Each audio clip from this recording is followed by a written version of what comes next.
اندفعت مهارات الإنتاج عمر السنتين متنافسة على كأس كلية الملك خالد. واللحظات الحاسمة أقدر إلى المرتبة الأولى 400 متر. بيطبقوا القانون مهما كان يعني. دون أي نقاش ويعلم الله. تتقدم بكل قوة من جديد، انتصار جديد.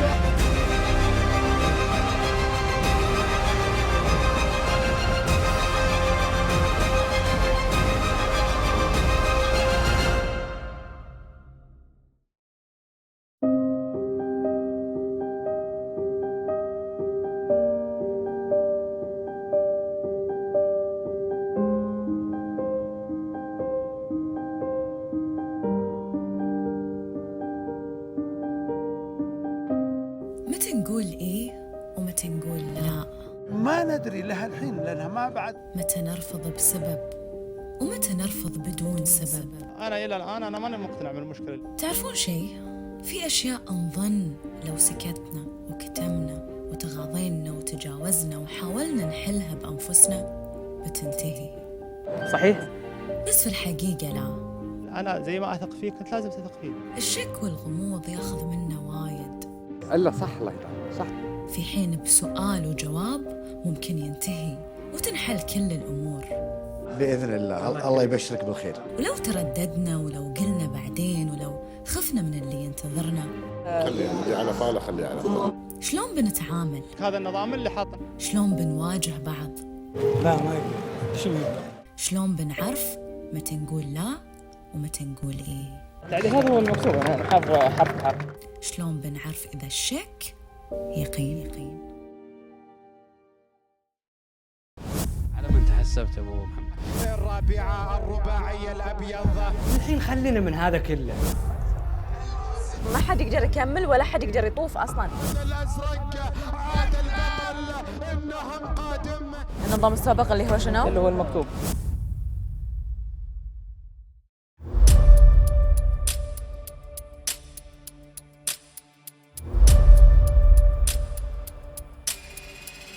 أبو عبد الله بنسولف معك عن الشوط. أبو عبد الله روح للمرشحين. أبرز مرشحين أنتم. من ما قرأت الشوط؟ ألا قريته. من هو أبرز؟ ها؟ جريت سكوت، مايبول انسحاب. بنسألك عن انسحاب. شوط يخلي الكل متوتر، يخلي الكل ينتظر شنو بيصير. والله الشوط للأمانة قوي وكل واحد يعني أكثر من مدرب منزل كذا راس، لكن يبقى يعني الرقم الصعب الرقم الأول اللي هو جريت سكوت موجود. يحتاج نقول غيره بعد. العقل يقول ما شاء الله تبارك الله جريت سكوت. ترى مو بس بالعقل، كل شيء يقول المنطقة، الريت، المستوى، يعني حصان جاي كاس السعودية ثالث، يعني اصلا اذا ما الشوط هذا اذا ما كسب ايزي مصيب. وما اعرف اذا اقدر احط له عذر او لا. ترى من كاس السعودية ما ركض. وحتى لو نفترض مشارك كتجهيز، ما في شيء اسمه مشاركة، هذا اهم حصان موجود بالاسطبل الاحمر، يعني رقم 1 بالاسطبل الاحمر من العام، اكيد مجهزين له البرنامج. وحتى لو قلنا عادل مو بمعاه، لكن عبد الله بعد ما شاء الله عليه، عبد الله يعطي خيال متمكن والحصان هو يشيل بعد كثير يشيل. مشاهدينا متابعينا الكرام، فتحت البوابات في سادس أشواط الحفل 44 خيل الثلاث سنوات فأكثر في شوط مفتوح الدرجات. وبنيني بن دراغون بالاس ينطلق إلى المركز الأول مع عبد الله العضيب، يحاول الابتعاد بهذا الشوط، الالتفاتة من عبد الله العضيب لوبنيني. في 99 ممكن يضيف إضافة لجريت سكوت، أكيد دعامة أساسية له في الشوط.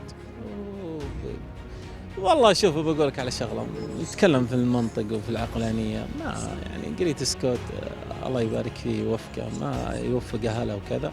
ما أنا قلت أقول طايف، كنت أقول كلمة مثل جبناه على مرتجح إنه ما معه معشى، أنا أقول بعد جريت سكوت ما معه معشى. عبد الله مشرف يعرف يخطط صح، بس هل جريت سكوت اصلا يحتاج مساعده؟ بسم الله عليه سريع اصلا، بس احنا احتياطا دائما احط انا مع خيل، يعني من دربته وانا احط له دائما بايس بيكر. ايضا للتقدم فيما جريت سكوت الاسم الغني عن التعريف في ثالث المراكز بلو بيردز كاستل الى رابع المراكز. يعني انت تتكلم عن حصان كمستوى، يعني ما شاء الله تبارك الله ما هو من مستوى الخيل اللي موجوده، مع احترامي للخيل كلها. من بعد هالكلام ما كنت ابي اسال عن اسم غير، بس قلت من اللي اشوفه يمكن باور لينك. باور لينك نازل مستواه شوي، العام الماضي كان حصان افضل. يمكن جود سبيد اسم جدا ممتاز، بس المسافه يعني تتكلم عن 1006 اللي هو جود سبيد، ما ادري. يمكن برانديلو حسب سباقه الاخير جاء خامس اول سباق، والاسبوع هذا اللي هو اليوم شوطه قوي والله، ما هو سهل. الرابع ثنائي الاحمر في المركز الاول والثاني ما شاء الله تبارك الله عبد الله العضيب، عبد الله العوفي مطمئن على جريت سكوت. هنا نشاهد سلمان منديل، هل بيقدر يجاري جريت سكوت بالاسماء اللي معه؟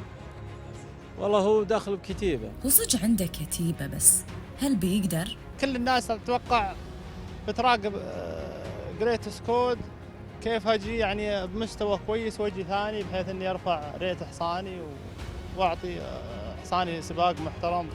جريت سكوت بعدين مسافه بعدين تجي الخيل الثاني. يعني على حسبتك المفروض خلاص تعطون الجوائز قبل السبق، ما يصير الكلام ذا، لكن ان شاء الله نسال الله التوفيق يا طويل العمر لنا وله والكل. طبعا حصان مثل هذا والخيل قزاز يعني ما ينقال عليها، لازم احنا نقول ما شاء الله تبارك الله، والله يبارك له ويوفقه ان شاء الله ويوفقنا معه باذن الله. وجريت سكوت ما شاء الله تبارك الله هذا حصان السعوديه كلها، مو بحصان الامير فيصل بالحاله، يعني هذا حصان كلنا نحبه واللي يحب الخيل يحبه. يعود ما شاء الله تبارك الله، يوسع الفارق جريت سكوت لسمو الامير فيصل بن خالد بن عبد العزيز، وبكل اريحيه بطلا لسادس الاشواط. الف مبروك. تتوقع السيناريو اول وثاني؟ لا كنت متوقع يا كافي من الاول بس.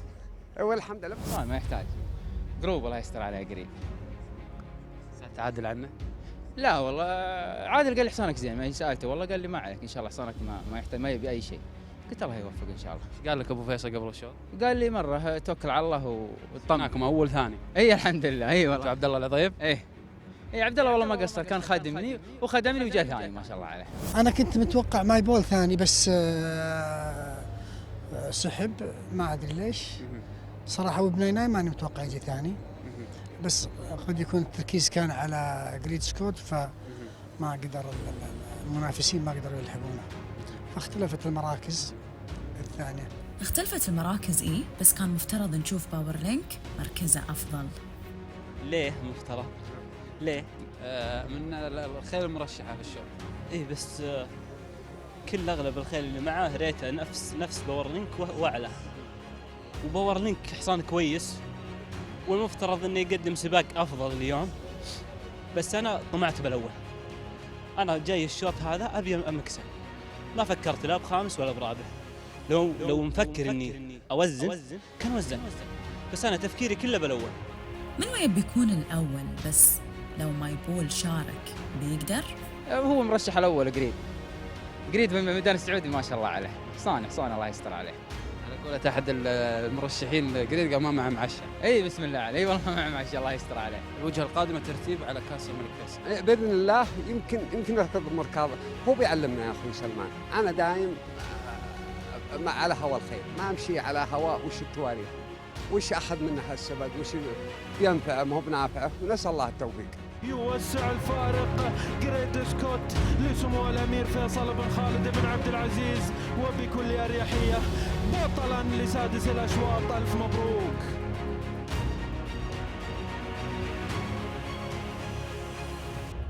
بدون لقاء بس ليش يصير نعرف؟ والله انه يعني انا واعد نفسي ومتوقع هاللقاء، وواعد نفسي اني ما اقول ذا الكلام. وشنو الكلام اللي المفروض ما ينقال؟ بدون اي نقاش، ويعلم الله اني ما ودي اقول ذا الكلام. الكل له حق يقول، والكل له الحق انه يسمع ويشوف. صحيح. من سامي الحرابي. يعني انا عملت مع الامير فيصل بن خالد ما يقارب 15 سنه، قدم لي افضل الجياد وافضل الامكانيات فيها. عرفت سامي الحرابي وعرفت وجوده في القائمه كذا سنه والكؤوس الكبيره. واي مدرب انا ولا خيال او حتى اسطبل، وجود خيل ابطال وممتازه ووجود امكانيات بيكون يعني على راس الهرم. بس ليش الحين مو موجود؟ وطلع انا عندي مشكله في التحليل. انا الى الان انا ماني مقتنع بالمشكله اللي حصلت لي. ظلمت فيها والله يا طويل العمر، اذا انا معدي مده الكورس العلاج اللي اطلع فيها، يعني مناقش انا مخلد العتيبي، فيوم يطلبني في اللجنه قال ادخلوا على الموقع هذا وتعرفون، بس انتم ما تبون تدخلون. احنا داخلين على الموقع والماده اللي بنستخدمها بننشد الدكتور عنها، ومستخدمها انا عن طريق دكتور، ومعدي المده. تفاجأت انها كيف تطلع، بينما يعني اول شوط مسكت فيه اخر نتيجه وبلغت فيها. يعني الفنتوبلومين كما تعرفون يعني مدته 13 يوم. ادخل على الاتحاد الدولي تلقاه 13 يوم، ادخل على الشركه المصنعه تلقاها 13 يوم. انا اول حصان عندي شارك في اول حفله مدتها 22 يوم. رفعنا للجنه الفنيه، رفعنا تكلمنا، ما لقينا صراحه، ما لقينا الشيء اللي احنا نبيه واحد يجاوبنا على الموضوع هذا. ما لقيتوا الرد المقنع؟ ما لقينا توقيف سنه كان ظالم عليكم يا ابو محمد. التكرم علينا ووقفونا سنه. وهالسنه عدت، بس سامي ليش لحين مو موجود؟ قدمت على تجديد البطاقه وتفاجأت من اللجنه انهم يقولون نبغاك تحط 5 توكيلات للخيل على اساس تجدد، مع اني انا مدرب. كيف 5 توكيلات؟ ما ادري والله. كلمني المخلد قال لي طبعا انا رفعته عن طريق الموقع التجديد، فتفاجأت باتصال من لجنه السباق والتحكيم يقولون لازم يجون ملاك يوكلونك علشان نجدد لك الرخصه. في اللجنه؟ ايوه. ما عندك خلفيه عنها؟ بشوفه هو مو مفروض اكيد صح؟ هم بيطبقوا القانون مهما كان، يعني في عندهم لائحه يمشون عليها. مبدا انا هذا ما عجب، حكم اني انا كمدرب ونتائجي تشهد. اجي الان اطلب من اي شخص يسوي لي توكيل عشان اجدد، ماني بمدرب مبتدئ على اساس انك تطلع لي بطاقه وتطلب علي شروط. انا منتهيه بطاقتي، يفترض انك تجددها لي على طول. بس اذا هو مدرب يعني اوريدي صحيح خلاص لازم يجددون له الرخصه. لا صحيح. ما فهمت. أنا الشرط ظالم لك الان وانا متنفس. كيف انك انت تطلب علي انت لو تروح تجدد لك رخصه سياره قياده ولا جواز، مو معقول انه بيقول لك هل عندك تملك سياره ولا ما تملكها. يعني انا مدرب ماخذ كيسان ومشارك هنا ومشارك خارج السعوديه، تجيني تقول جيب لي توكيل، ومن يقول لك هذا النظام اللي حاط النظام يعني. الصراحة مهم نعرف من وشلون وليش من اللجنة، بس هالمرة مخلد وعلى غير عادته قال إنه مشغول. وفوق ذي ما حسيت إن سالم مدير السباق هو الشخص المناسب واللي بيكون عنده الجواب. الله إني أتمنى لهم كل خير، وإنه يؤسفني الشيء اللي صار لي منهم. يعني أنا تاريخي الفترة اللي راحت هذه كلها، السنوات اللي راحت هذه كلها، تجي أنت ما ابحث لي عن حل. طيب دور لي حل. أنا أقول دوروا لي حل. أنا غلطان، علمني، ثقفني، فهمني. أنا السنين اللي راحت هذه أنساها، ثقفني، خلني أتعلم علشان ما أخطئ ثاني مرة. أنا أنسأل مثلا من محمد ولا واحد من آخر أي منطقة فلانية، إحنا نتشاور ونتساعد، وعلى أساس هالرياضة هذه تكون هي الرياضة الأمثل، ولا يكون فيها أخطاء ولا يكون فيها كذا. فانتهيت أن الموضوع وقع واطلع. وش الحل بالنسبه للموضوع ذا علشان ما يتكرر ويتم؟ لا حسد الله ولا نعم الوكيل، ما في الا الله سبحانه وتعالى هو اللي ينجينا من الاشياء هذه. ولا على من تحسبت ابو محمد؟ اتحسب يعني تقول لي انت وش الحل؟ اقول لك ما اقول الا حسبي الله ونعم الوكيل. الله سبحانه وتعالى هو اللي ان شاء الله ينصفنا ويرزقنا الله برجاجيل ان شاء الله. قراءة اللجنه كانت ظالمه لك؟ والله يا طويل العمر انا ما اقول ظالمه، هم جاهم تحليل. هم جاهم تحليل، هم ما هم ضدي انا يعني، ولا هم ضد غيري يعني. هم رجاجيل يخافون الله ويصلون ويصومون مثلنا مثلهم. فان شاء الله انهم ارفع من الامور هذه يعني. ان شاء الله انا ابري، انا رجال ابريهم، لاني اعرف الرجاجيل هذا مو هو باليوم ولا هو قبل سنه ولا سنتين. بس انا ابي اقرا التحليل. انا زي ما اثق فيك انت لازم تثق فيك. ما قرأت التحليل الى الان؟ والله ما قريت، والله ما قريت. ولا سعيت انك تطلبه من المختبر نفسه؟ طلبته ما وقع من اخوك واخلص، بس ما في شيء. وقعنا وقلنا سموا بشيء. يعني انا اذا حلف يا اخي من حلف له في الله فليرضى. يعني احلفت لك، شوف راجع الموضوع. رفع الايميل الدكتور، حتى الدكتور رفع ايميل وقال ما استخدم في كذا وكذا وكذا. بس ما الاخير احنا تحاسبنا عليها، تغرمنا عليها، ونقول ان شاء الله انها دافعت بلاء والله يعوضنا خير. وانا وانتوا للحين ما نقدر نحكم، لأن مثل ما خبرتكم في البداية الكل له حق يقول والكل له حق يسمع ويشوف.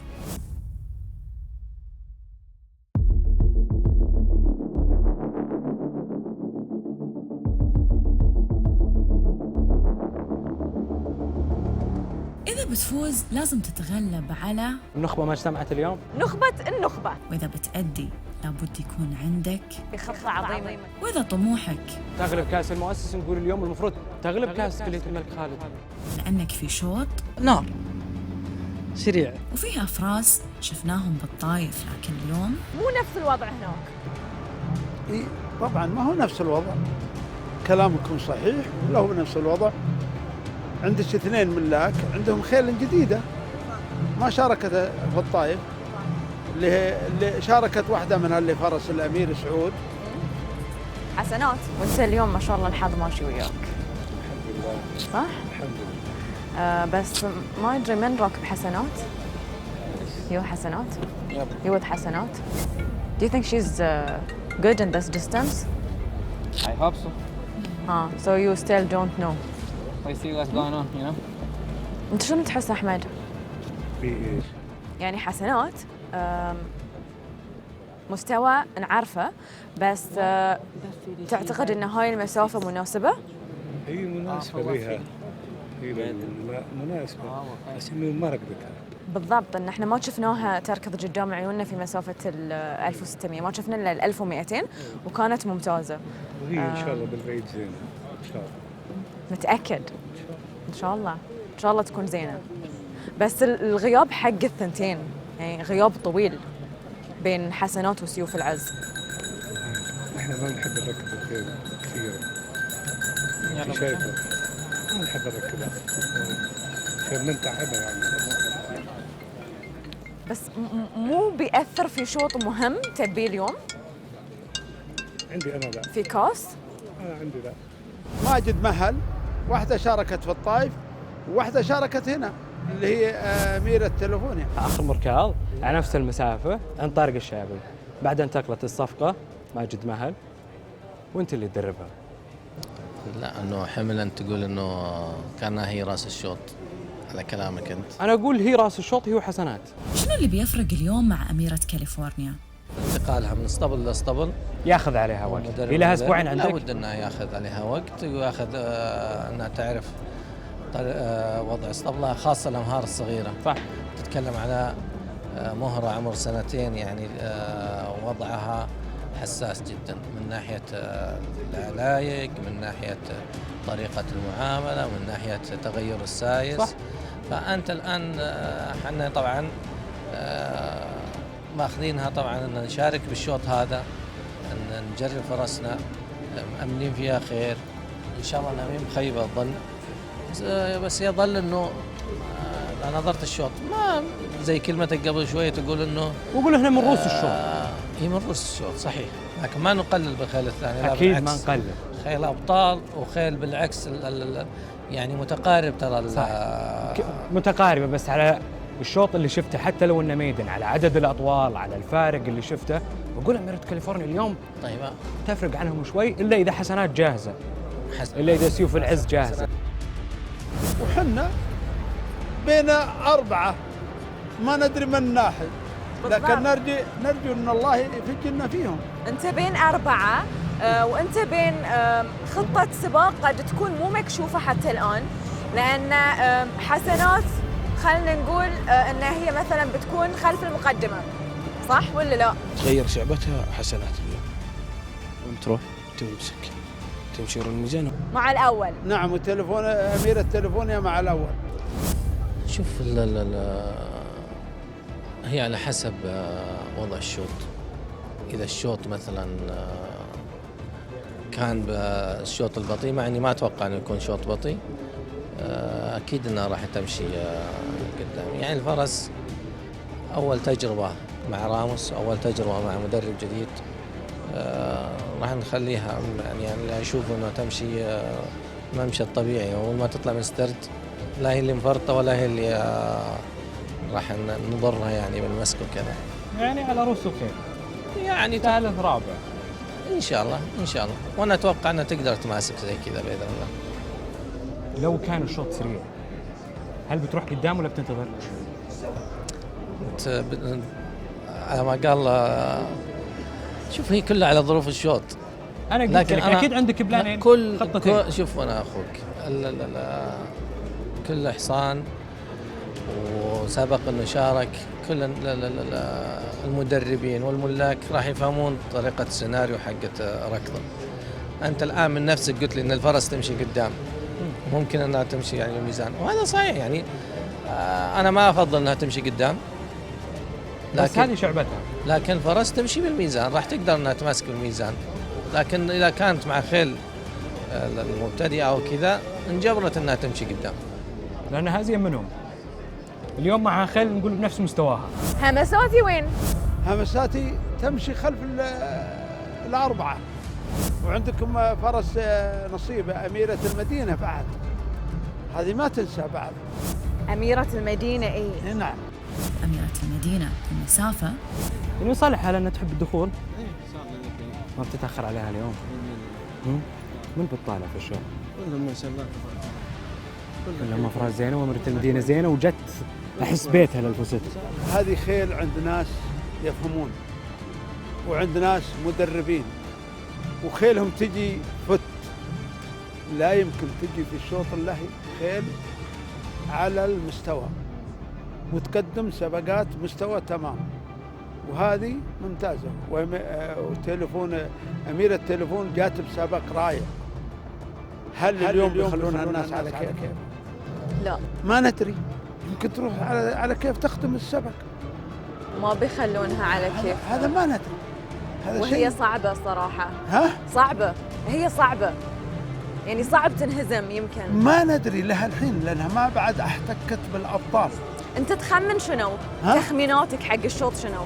تخمين الشوط مثل ما قلت لكم، الخيل هذه لازم انها تختم انفسها، إلا إن كان شيء بيخلون فرس الأمير إنها تنتظر ويقدمون واحدة مع أمير التليفون، هذا فرق علم. فتحت البوابات على بركة الله، اندفعت مهرات الإنتاج. عمر السنتين متنافسة على كأس كلية الملك خالد. الشوط وانطلق بطيء، وأميرة كاليفورنيا قامت، ولا صار اللي يبيه غيث، لكن صار اللي يبيه يكون السبق حريقة من أول البداية. سريع؟ نعم. هاي اللي تبيها همساتي. هذا اللي تبيه همساتي، وهمساتي على مدخل. همساتي يوم دون أسبوعين صار جاها مثل تغيير جو. نعم توها ما تصلحت إلا مع هذا الأسبوع. قلنا نشاركه وعلى الله الكريم، نرجو أن الله حالفنا بالحظ. هذه جائزة ثمينة وأفراس ثمينة، هذا اللي نرجوه من الله. يوميات رابع في سباقها الأخير، حسيت أن هذاك كان الشوط التجهيزي حق اليوم؟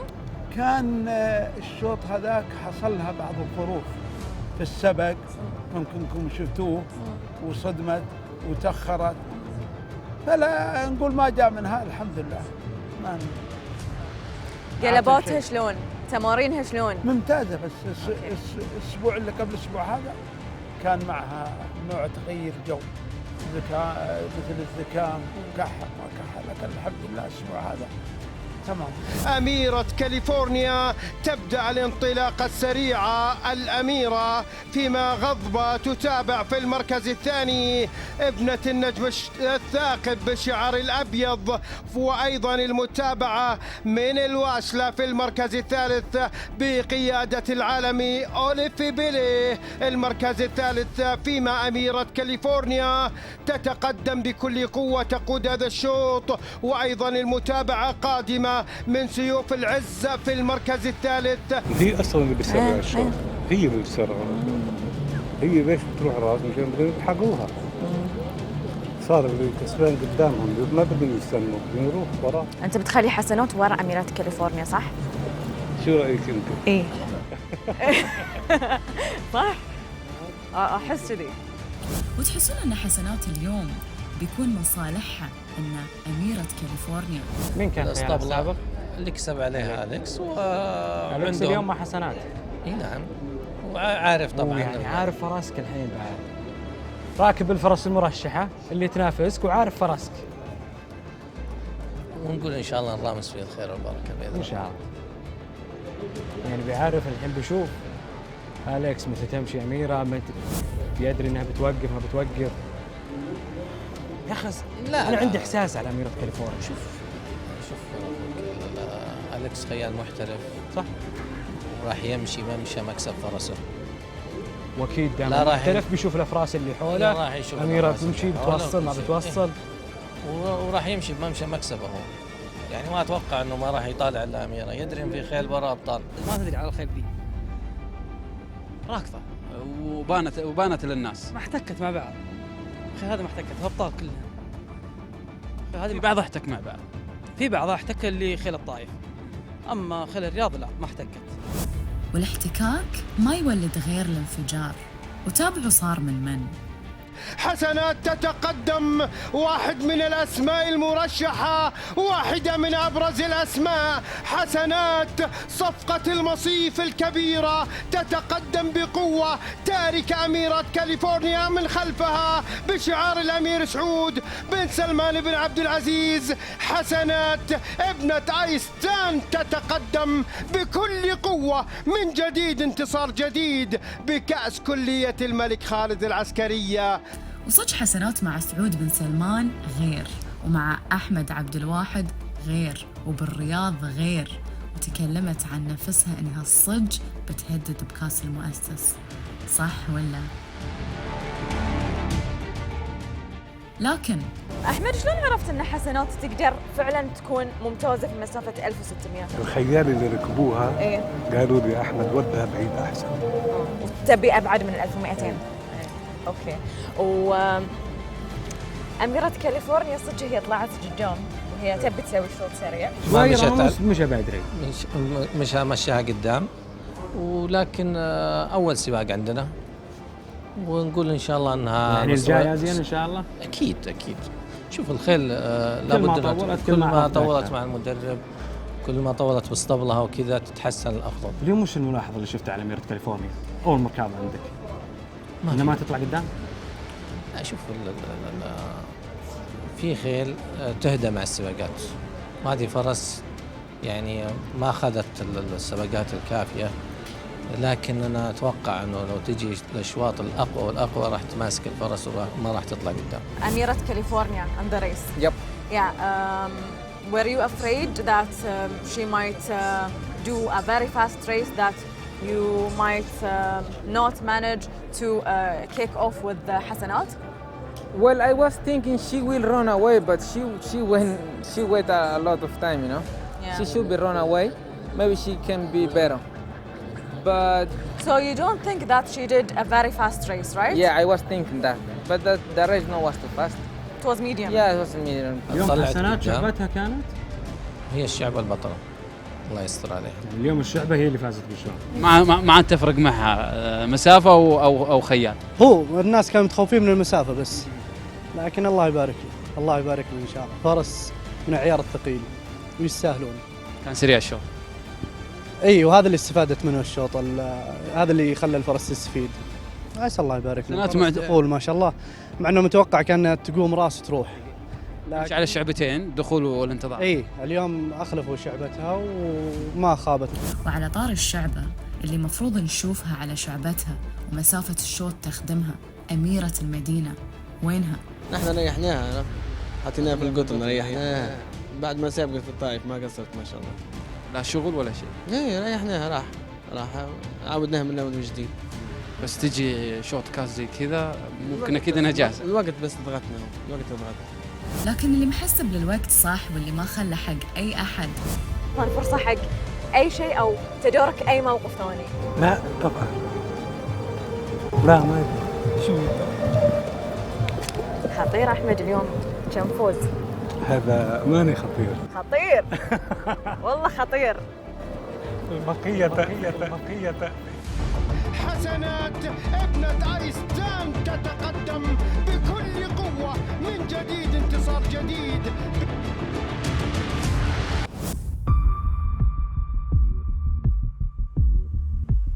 تعرف شو المشكلة اليوم؟ وش هو المشكلة الله؟ اليوم الابيض بيمشي الشوط على كيف. بالنسبة لي طبعا قد ما تكون مشكلة بالنسبة لك. نعم. إنه إذا صار كذي وإذا صار كذاك، ألف سيناريو متوقع وأفكار يمكن تصيب ويمكن لا. إذا صار الشوط بطيء من صالح أقدر، صار الشوط سريع من صالح مولع. أي نعم. صار الشوط أسرع سريع من صالح من بحرة. ايه منبهرة، ترى منبهرة اسم قوي. والله ان شاء الله اتمنى ان شاء الله لها الطريق الزين ان شاء الله. ولو بيخونها شيء اليوم. اخوانها قديرين انها قديرين. اخوانها قديرين ايه وكثيرين. فما اعرف شنو الحل اليوم. ما اعرف شنو الحل اليوم حق الباقي، ما اعرف شلون بيفكرون وعلى شنو بيعتمدون. السبق كله 7 روس، هم يمكن يتفوقون علينا بالعدد. والله طويل العمر نسأل الله التوفيق، ما في الا توفيق الله سبحانه وتعالى. اولا احصاني اول مره يدعسوا ال 2000، الثانيه يعني التيم اللي داخل فيهم اهيأ منا. للفئة الثالثة على بركة الله فتحت البوابات على مسافة الميل وربع الميل. هنا أجمل الأسماء المسنة التي تبحث عن المسافات الطويلة، هنا يقودهم أقدر إلى المركز الأول بجمل التكتيك أحد زوايا المربع الأبيض إلى المركز الأول مع يوسف الحصين في المرتبة الثانية. المطاردة تأتي من قبل النهم مع عبد الله الفيروز الثانية للبيضاء. النهم مولع جيد في السرعة وفي الأخير، والثاني مثلا مولع بالدخول واقدر يمشي قدام. أبدا كلها. الحين عرفنا خل بدن 3. أيه. عرفنا وش تمشي. أيه. من بهر وش تبي تمشي. والله ما أدري، قلت لا منك شفت السبق وش إن كان مع الأبيض أحد خليك ثالث، إن كان مع أحد خليك رابع. يعني مش وراهم. نعم. وإذا كان أحد يضايقهم راح معه. وبعد تقولون لي في حلول؟ وهنا في المرتبة الثالثة يتقدم مولع ومنبهرة أشقر المغترة. في المرتبة الخامسة الصغير مقام السعد. في المرتبة الرابعة من المسار الداخلي هنا الزحف الأبيض وهنا الكتيبة البيضاء. الشوط مسكر من قبل لا يبتدي أصلاً، مع أشقر المغترة ومقام السعد ونجم العناية الجيادة الطرية القادمة في المراكز المتأخرة. أقدر إلى المركز الأول منطقة العبور إلى كأس مجلس إدارة نادي سباقات الخيل. أقدر بعنفوان الصدارة إلى المرتبة الأولى النهم. في المرتبة الثانية مقام السعد. في المرتبة الرابعة من المسار الداخلي مولع ولعها. في المرتبة الرابعة الرباعي الأبيض يقود هذا الشوط إلى المركز الأول. الشعار الأبيض بقوة أشقر المغترة في المرتبة الرابعة. شنو يقدر يسوي أشقر المغترة مثلا؟ أنا دائما ما طالع على الخصام، يعني نادر ما طالع على الخصم لما هو وحيد لازم يمشي حسب إمكانياته. إمكانياته شنو في هالشوط؟ ينفض. ومن بعد بينتظر؟ صانع عناية هذا اللي عنده حظ، نجم زين، ايه عنده حظ. بس يا رب يا رب كل شيء بيد الله، كل شيء بيد الله، ان شاء الله الله بيكرمنا باذن الله. وحصان كيف بيكون حصان معذر، وحصان 3 سنين مع خيل كبيره.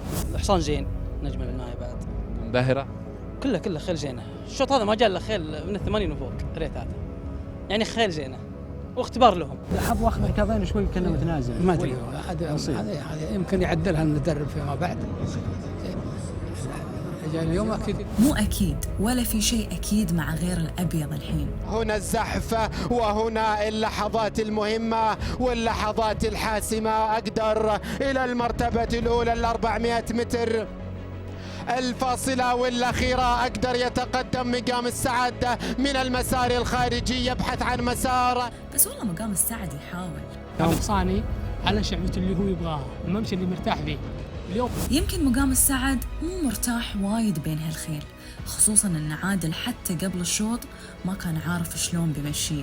ممكن اطلع من الستراس، ممكن اليوم ما اطلع من الستراس، الشوط يجي سريع يمكن انتظر.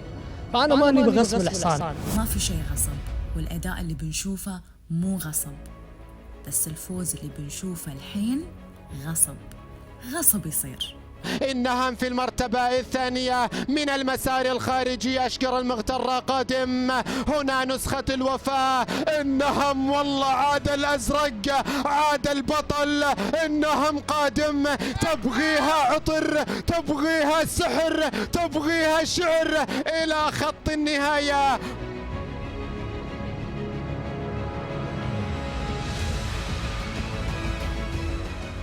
سحر؟ لا مو سحر.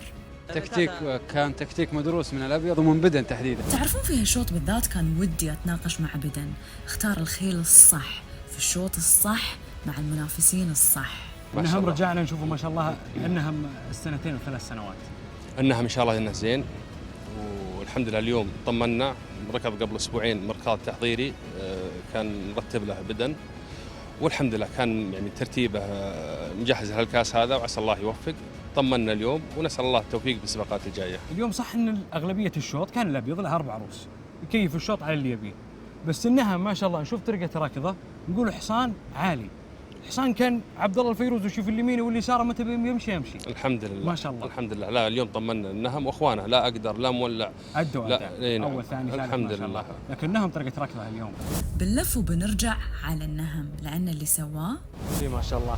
النهم نذكره يوم هو عمره 2 سنين كان بطل من تاريخ بداية سباقاته، وهو ما حصل له يتأهل في كأس عبد العزيز. ايه هذا نعم، لأن كأس عبد العزيز كان بنقاط هو ما لحق عليه. برا هو الشرسن يوم بدايته جاء النهار اللي السنة، وإن شاء الله إنه يجيب اللي فاته بيعوضه لنا. بيعوض اللي فاته، والأبيض بيعوض على اللي صار. يعني انتوا سويتوا درع من البداية، انتوا سويتوا درع من البداية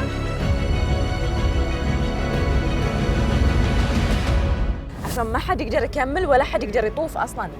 ممكن ذا الشيء لان تشوفين الشوط خفيف 7 عروس واحنا عندنا 4 عروس لشعارنا، لابد ان نسوي. اذا ما سوينا كذا ليش مشاركين ب4؟ لابد ان نسوي هالشيء، دائما مشاركين ب4 عروس كلها خيل على مستوى زين، ما فيها الربع. لا منبهرة. والله منبهرة معها عذر.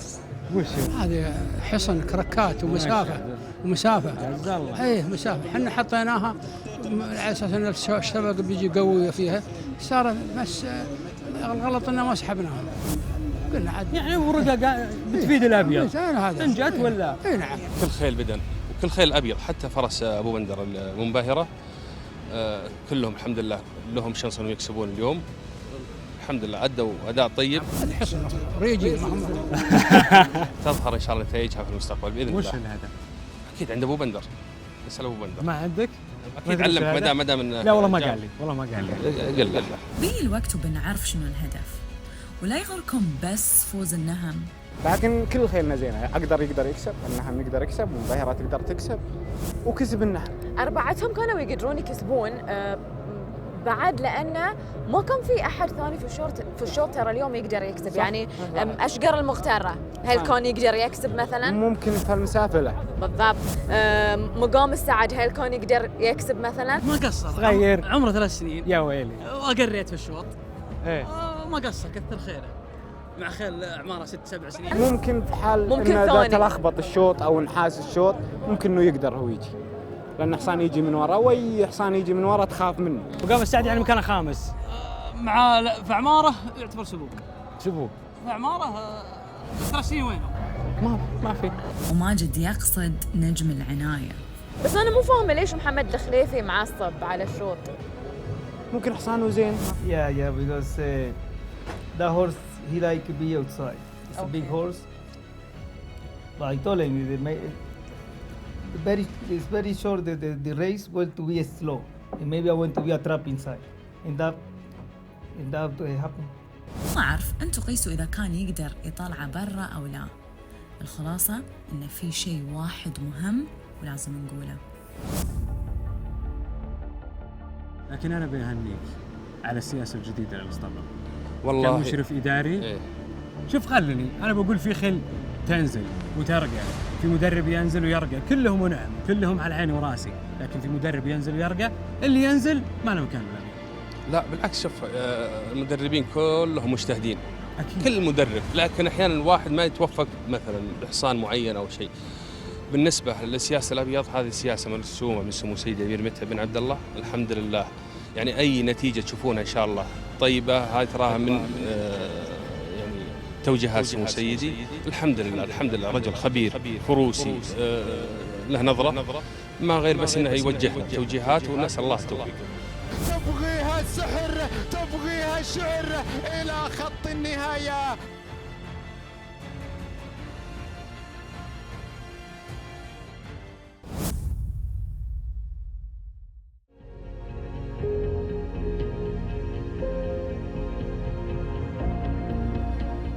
في شيء من بدينا موسم الرياض وأنا سمعه، وأبغيكم تسمعونه معاي. لما خلص الطايف جت قرارات جديدة، وحنا بالرياض ما ندري. قال لك دول الخليج أو الدول العربية اللي مشاركين عندنا بالمضمار السعودي ما يحق لهم المشاركة بالكؤوس الفئوية إلا يكون غالب 5 كسبات ومن ضمنهم كاس. فحنا لو كنا رايحين الطايف ممكن القرار هذا. لو تعرف قبل الطايف رحت للطايف. فحنا جينا الحين يعني الحق لا تلحق، يعني كاس ولي عهد باقي له شهر تقريبا. فانت تقول لي خيلك مصيفه وتبي تلحق على البطولات هذه، وتجي انت تسوي معي لقاء تقول لي ليش خيلك خسرانه؟ انا بين قرار نلحق على الاشواط ولا نلحق على الكاميرا ولا نلحق على الجمهور. والاسبوع اللي بعده بعد بتريحها الاسبوع الجاي ولا؟ لا والله شوف، اذا شال القرار ان شاء الله راح نريحه، بس اذا القرار موجود راح ندبل. معلق في البرنامج. شو نسوي؟ لان خلاص الخيل يعني بيني وبينك الخيل اللي عندنا صار ما منها فايده. واللي بعده ثالث مره جاي على احلى. يعني جو التدبيل. اليوم جو على احلى. لا شوف التدبيل الموضوع مو تدبيل، انت كم مره تقطعها باللقاء؟ يا اخي خلي الكلام يوصل، يا اخي خلي الكلام يوصل. وش الموضوع؟ يا رجل احنا قاعدين ندبل كخليجيين عشان عندنا مشكله، مطلوب من عندنا 5 فوزات من ضمنهم كاس، شلون ما ادبل يعني؟ وبعد شوف القرار، بنسال الحين اللجنه برضه، بنسال مدير السباق. هاك انت قرا يمكن اقرب من البنت هذا. شروط المشاركة في كؤوس الفاتحة تجلس ريال تحد رسمي السباقات على أن يشارك منها 4 خيول كحد أقصى. بعدين راح يقول بالإضافة لما ذكر في الفقرة ألف أعلاه، فإن هذه الشروط تنطبق على اسطبلات المملوكة لغير المواطنين السعوديين ومواطني مجلس التعاون لدول الخليج العربية. كمل. بس ما قدرت أتجاهل الموضوع أكثر. لا تعرف أنت من؟ يعني في عدد من الناس على فاله خلي على فاله مو فاهمين ليش نخليهم على فولهم علي، لازم نقول لهم. هذا القانون هذا تم التعديل عليه بناء على فتح شوط كأس خادم الحرمين الشريفين ليصبح شوط مفتوح. بالضبط. فأي يعني خلينا نقول قوانين أو أي قيود كانت في الشوط تم رفعها ليتم السماح لأي خيل قادمة من الخارج أنها تشارك في هذا الشوط، سواء خيل من الخليج، خيل من أوروبا، خيل من أمريكا. الآن يسمح لها بدخول هذا الشوط والتأهل مباشرة لكأس السعودية. في شروط؟ ما في شروط. ما في شروط. كأس خادم الحرمين أوبن، ما في شروط، ما في قيود. بس هاي الكاس اللي أوبن. طبعا هو في شوطين، في شوط مخصص للإنتاج المحلي وفي شوط ثاني مخصص سابقا كان للخيل المستوردة. السنة الماضية أصبح الخيل مفتوح، فالمستوردة والإنتاج كاس الملك، كاس ولي العهد. لا يوجد قيود على هذا الشوط. كاس ولي العهد. كاس ولي العهد حاليا على نفس النظام السابق. النظام السابق اللي هو شنو؟ اللي هو المكتوب. هذا اللي هو المكتوب، هاي اللي كان مكتوب اللي بس انا ابي افهمه. نعم هذا على حسب القوانين لأن صار في اشكاليه في الفهم. اللي ابي اعرفه هل لم يتم اي تعديل على الاشواط الثانيه. التعديل فقط القانون. ابي اعرف القانون. التعديل هذا هو المكتوب، انا حافظ حرف. لا، هل هو لازم اللي غير سعوديين سواء كانوا خليجيين او من اي دوله ثانيه لازم يكون عندهم 5 مشاركات واحد منها الفوز في كاس؟ على حسب ما هو مكتوب هذا المطبق. يعني هذه صحيح انه هو حق غير السعوديين وايضا مواطني مجلس دول التعاون، صح؟ على حسب المكتوب. يعني انا مو فاهمه اللي مكتوب. طيب اذا ممكن نسوي توضيح عليه، اكلمك فيه اشرح لك اياها بالضبط. بس والله معاه حق مشعل، القانون حتى من سالم كان يحتاج مراجعه وتوضيح، لكن الخلاصه الخليجيين يعاملون معاملة السعوديين، صح؟ يس. طالما كان عنده الريت اللي يتوافق فيه. لطالما الريت مقبول. تمام. قرار مش لا والله. مرة ثانية اقرا القرار زين. انت قريته بنفسك؟ قريته. شنو لما قريته شنو؟ يعني هذا القرار اللي حطه يعني صراحة ما في قرار حق اللي كانوا يبغون يعرفون، ما في. الحين خلينا من هذا كله. ايه الحمد لله شكرا، الحمد لله شكرا. نشوفكم بكاس ولي العهد باذن الله ان شاء الله. نشوفكم بكاس الملك باذن الله. والقرار راح. الله يبيض وجهك. نبي نشوف عاد وش تسوي. ان شاء الله. ريح حصانك ولا تدبل له ان شاء الله، وان شاء الله انك داخل باذن الله. الله يبشرك بالخير. قلت لكم في البدايه متى نقول ايه ومتى نقول لا. ليش يا اخي؟ ليه حاطني في راسه؟ متى نرفض بسبب ومتى نرفض بدون سبب. لا لا كيف. اقطع الشك باليقين وانهي الموضوع الحين. معلومية فيه. ليش؟ في النهاية ما في سؤال ما له جواب. صرنا نمشي صح. والمهم انك تتقبله قبل لا تقتنع فيه. والله مع النظام، والله مع النظام، والله مع النظام، ولكن في النهايات ليست إلا بدايات، ولكل سباق بداية أخرى عند أهل الخير.